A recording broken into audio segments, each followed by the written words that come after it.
Hello, this is Ron Paul with your weekly update for Monday, March 10th.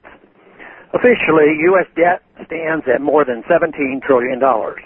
In reality, it is many times more.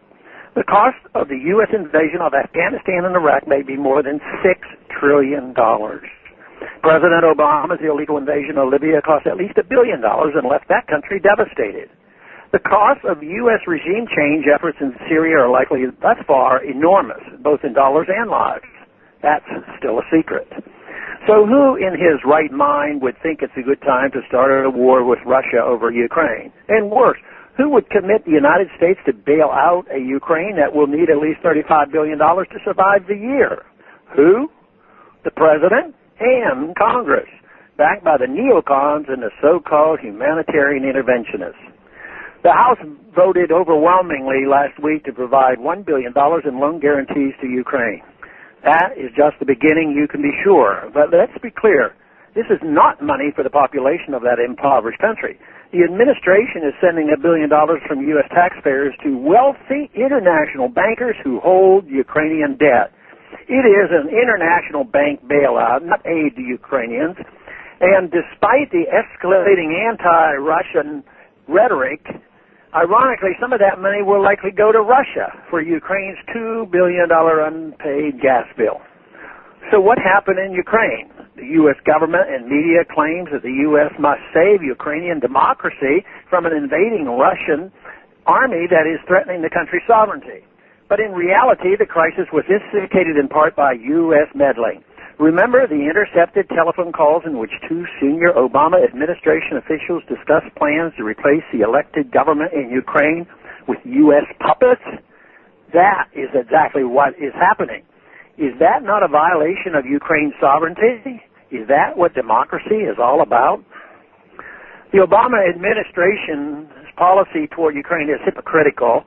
The overthrow of the government in Kiev by violent street protests was called a triumph of democracy. But when the elected parliament in autonomous Crimea voted last week to hold a referendum to decide its future, President Obama condemned it as a violation of international law. What about the principle of self-determination, which is also enshrined in international law? I have long thought that a referendum to reorganize Ukraine into a looser confederation of regions might help reduce tension. I still believe this could help, but it seems the U.S. government is not so enthusiastic about democracy when there is a chance for an outcome it opposes. I strongly believe that Crimeans have every right to transfer sovereignty over their peninsula to Russia if they wish. The only question that remains is whether there will be an honest election, and I don't see any reason there can't be. The U.S. government tells the rest of the world, we want you to be good Democrats and have elections. But if they don't elect the right people, that we complain about and throw them out, like we did in Egypt. In Crimea, they want to have an election to determine their future. President Obama condemned those plans for a vote by saying, quote, we are well beyond the days when borders can be redrawn over the heads of Democratic leaders, close quote. Does he not remember that the authorities in Kiev were installed just last week over a U.S.-backed coup against the Ukrainian Constitution?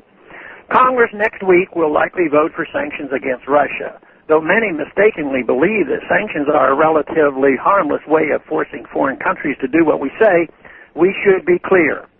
Sanctions are an act of war. Cooler heads in the United States are not currently prevailing. There is a danger of an unimaginable conflict between the U.S. and Russia. We must demand a shift away from a war footing, away from incendiary rhetoric. We are broke and cannot afford to buy Ukraine.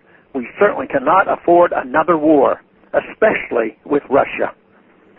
Thanks for calling this update. A new update is placed on this number, 888-322-1414 every Sunday.